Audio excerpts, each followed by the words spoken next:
بسم اللہ الرحمن الرحیم۔ دعائے خیر سے پہلے ایک مشورہ ذہن میں دل میں آیا ہے کہ بزرگان دین اولیاء کرام کے جو عرس مبارک ہوتے ہیں عمومی طور پر ان کا بنیادی مقصد ان کے حالات زندگی اور کو بیان کرنا اور اس سے برکت حاصل کرنا اور اصال ثواب کا اہتمام کرنا ہوتا ہے۔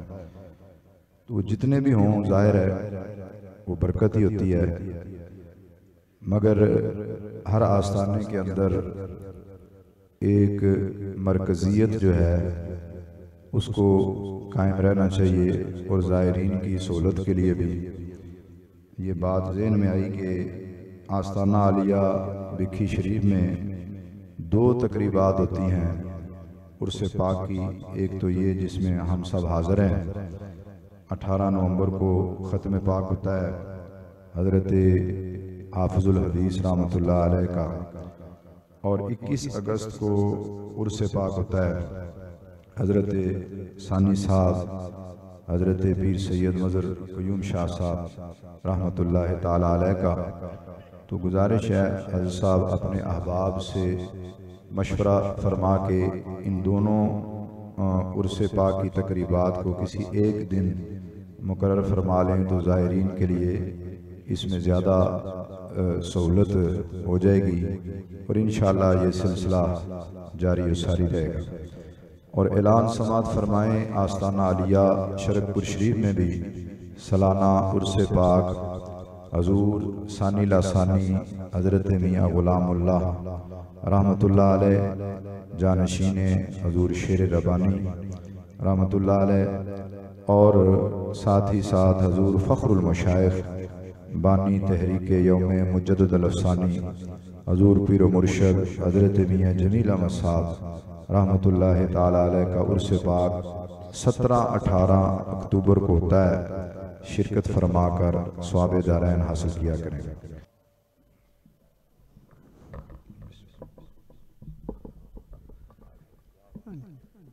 بسم اللہ الرحمن الرحیم۔ تمام احباب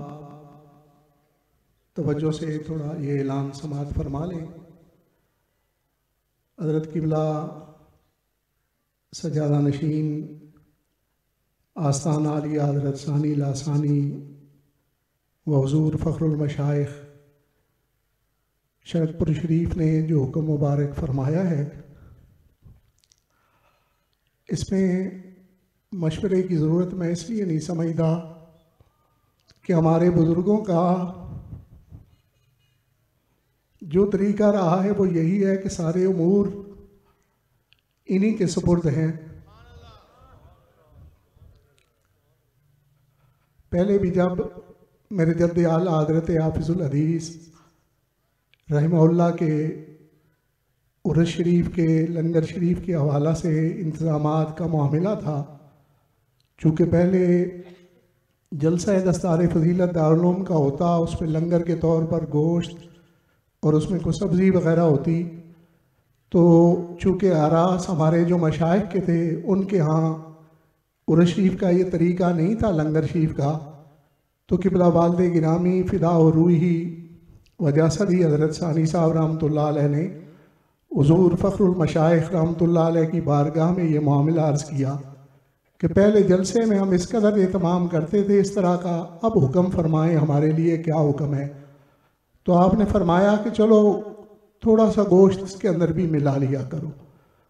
تو اسی کے مطابق وہ سلسلہ ہو رہا ہے۔ جب حضرت قبلہ والد گرامی حضرت ثانی صاحب رحمۃ اللہ علیہ کے عرس شریف کے فیصلے کا معاملہ تھا تو وہ بھی میں نے خود نہیں کیا، بلکہ میری یہ خواہش تھی کہ چونکہ چیلم شریف 1 اکتوبر کو ہوا تھا، موسم بھی اچھا ہوتا ہے، اور ساتھ یہ بھی تھا کہ تایا جان رحمۃ اللہ علیہ کا عرس شریف وہ بھی رات کو 1 اکتوبر کو ہوتا ہے، تو میرے ذہن میں تھا کہ 1 رکھیں گے تاکہ دن کو لوگ حاضری یہاں دے لیں گے، کوئی ادھر جانے والا محبت والا ہوگا تو رات کو ادھر چلا جائے۔ لیکن حضور مرشد گرامی حضرت فخر المشائخ رحمۃ اللہ علیہ نے فرمایا نہیں، آراس کے درمیان کچھ فاصلہ ہو جائے گا، ساتھیوں کو آنے جانے کی آسانی ہو جائے گی، اس لیے 21 اگست ہی رکھیں۔ میں نے پھر عرض کیا کہ ساون بھادو کا موسم قدرے سخت ہوتا ہے، موسمی معاملات بارش وغیرہ کے، تو فرمانے لگے فکر نہ کریں، آپ 21 اگست کو رکھ لیں۔ اور بحمداللہ 14 سال ہو گئے، ایک دن بھی ہمیں کوئی موسم کی دقت پیش نہیں آئی۔ اب بھی حضرت کا حکم ہے تو اس کے مطابق انشاءاللہ آئندہ عرس